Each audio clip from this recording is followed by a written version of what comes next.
Hey everyone, I'm your host Natalie Bodie. On the show today is one of the most polarizing and relentless figures in mixed martial arts. A former interim UFC welterweight champion, he's known for his pressure, cardio, and trash talk just as much as his elite wrestling. Please welcome the one and only Colby Covington to the show. So I saw that you grew up in Oregon. Yep. Standout wrestler there. What drew you to combat sports at a young age?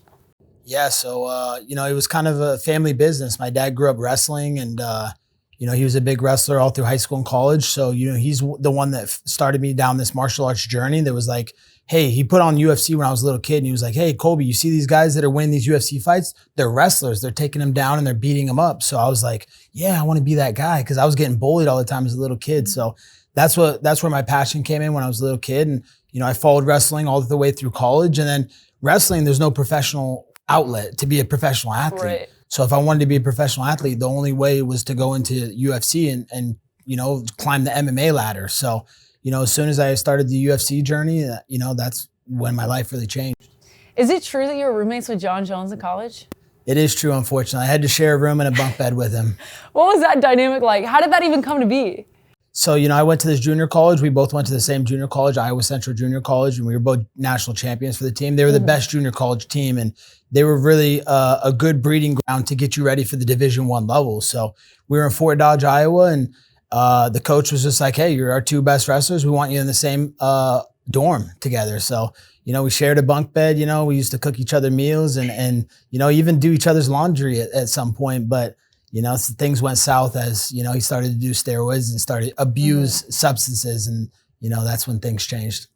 But for that time period, though, as roommates, you guys got along? Oh, yeah. During the time we were great time. We had so much fun. We went to so many parties together. So many times we were, defending each other, whether it was the townies coming to the parties, trying to disrupt the parties and break it up. Me and Jon at the forefront, beating people up, throwing people out, nope, you're not disrupting this party. So nice, we had good times. So at Oregon State, you became a champion there. How did that background and pedigree really shape your MMA style?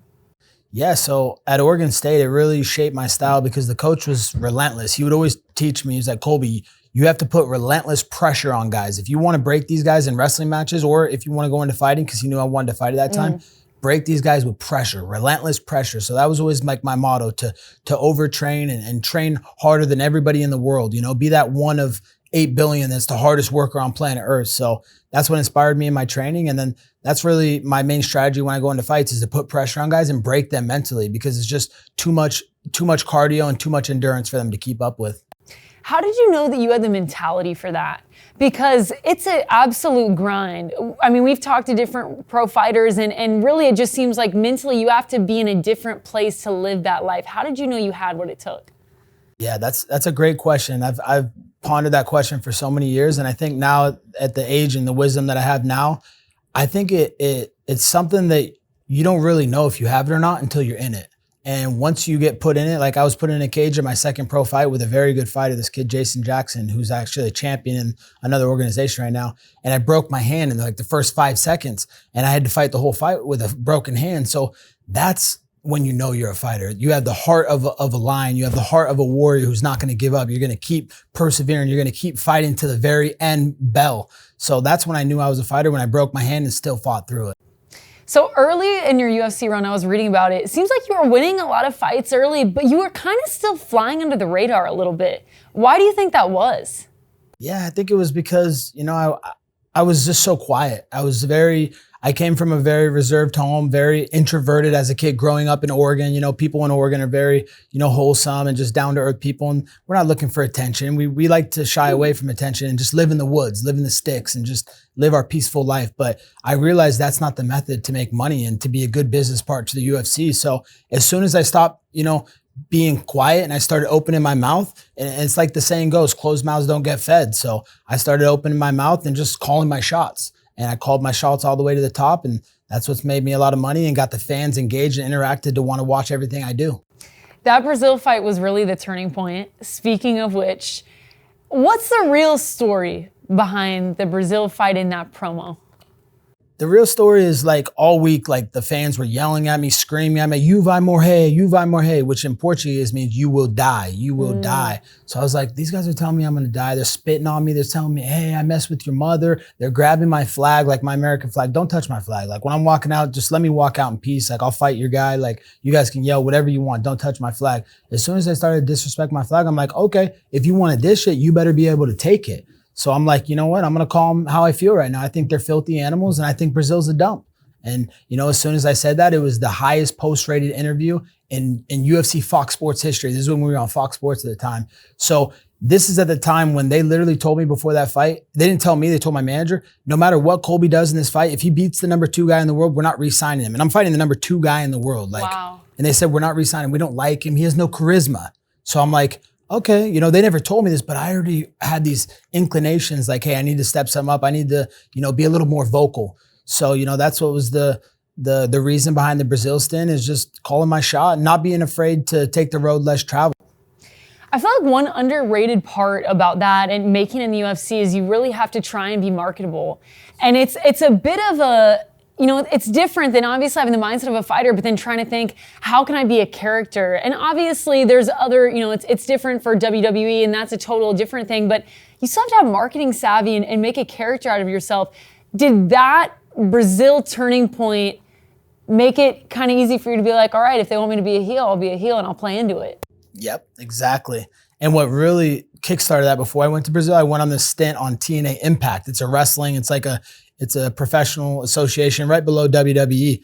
And I started learning the art of the promo. All these wrestlers are telling me about, hey, you know how to promote yourself is to market yourself. And, you know, don't be afraid to shoot promos and speak your mind and say some stuff that you feel, even if it's true, you know, like maybe it's the brutal, honest truth, but it's still the truth. So, you know, I learned from the wrestlers, like the way they market, and that really is what expanded me to want to bring that into UFC. And it works the same in the UFC. People, they're drawn to that. They're drawn. What's the number one thing on TV?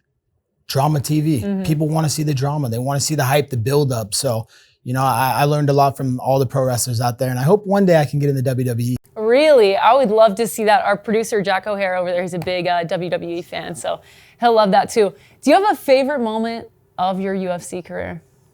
I would say definitely in Chicago United Center, the home of the Bulls and Michael Jordan, winning the world title and then calling my shot all the way to the Oval Office to go to 1600 Pennsylvania Avenue and get a call from the sitting president, Donald Trump. That's definitely the greatest moment of my career, and I don't think anybody will ever top that. So if I remember correctly, in that Usman fight, you ended up breaking your jaw, right? No, I didn't break my jaw. He everybody thought I did. Okay. He definitely knocked me with some good shots, but you know, I was still there and I was still fighting to the very end. When you sustain injuries like that, how do you want to keep doing it? Because as a viewer, I cannot imagine, even if it's not that one, if it's, you know, another injury, at any point have you gotten close to being like, I want to hang it up even earlier than like, I can't do this anymore? Yeah, you know, that's why I tell everybody that goes into fighting, you have to love this so much, be so passionate that you're willing to give your life to it.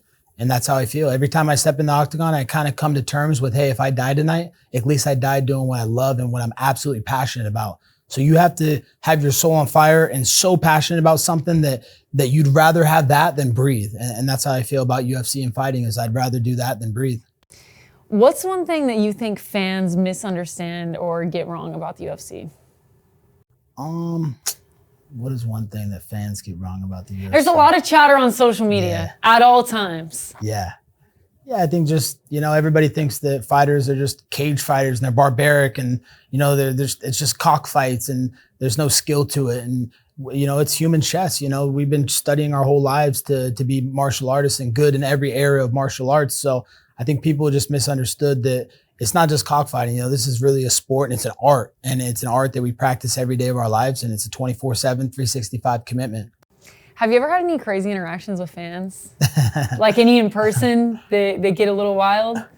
It's so crazy because I have so many people on the internet that love to hate on me. Right, they trash talk me. They say all these mean things about me, but I've never had one bad interaction where someone comes in my face. I promise. Okay. Not one time. I mean, it's always love and support out there. Like, everybody always wants to take pictures and be respectful. So it's so weird to see all the keyboard warriors on the internet, but then in real life, no one really wants to act like that. With all the athletes we have on, we talk about the sports betting DMs. Like, oh, you were this leg of my parlay and it didn't hit. Yeah. Are your DMs flooded with that stuff too? Of course, all the time.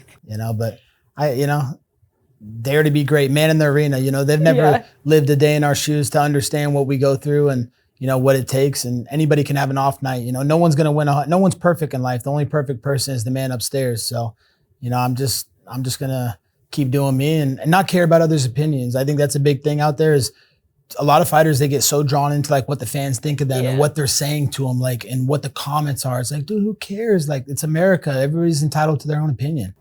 You never respond to any of them though? Nah. Unless there's a little baddie in there. Sometimes I'll go for the baddie. I can't lie. Sorry. All right. Well, hey, good to know. Anyone out there, DMs are open then, I'm assuming. DMs are open. Looking for a future wifey. What's your type? I mean, we might as well get that out there now. That's true. I mean, I've always liked like mamacitas, like Latinas, and like good in shape women. But most important to me is just a good heart, have good morals, have good values, and want to achieve things in life. Not just these girls that want to sit home and they just want to party all the time, and then they want you to take them around the world and be their sugar daddy. That's not going to be me. That's not your style. You're looking for your wife. I'm looking for a wife that's going to hold it down at home and raise children the way I want these kids to raise up and be good, citizens in this world. There you have it. You heard it here. We had Aljamain Sterling on the line, and I asked him, I was like, what's something unexpected about the UFC lifestyle? And he goes, that we really don't get that many girls. and so then we posted that clip. He should speak for himself. I don't know what he's talking about. And everybody's chirping, and he's like, well, look, other athletes get paid more and this and that.